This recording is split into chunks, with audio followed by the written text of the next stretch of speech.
পচা মাছ 80 টাকার পচা মাছ। যারা ব্যবসা করে তারা খারাপ জিনিস দিতে চায় না।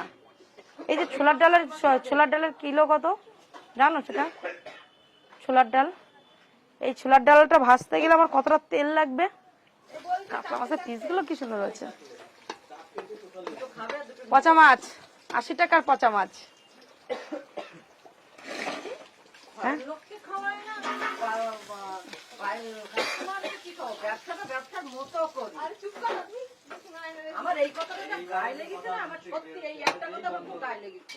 কি বসাবো ডিমের ঝোল? যারা ব্যবসা করে তারা খারাপ জিনিস দিতে চায় না, এটা মাথায় রাখবে।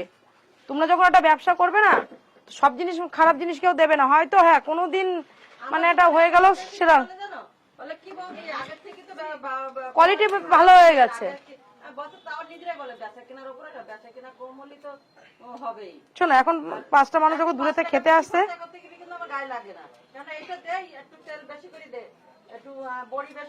এই যে ছোলার ডালের কিলো কত জানো সেটা?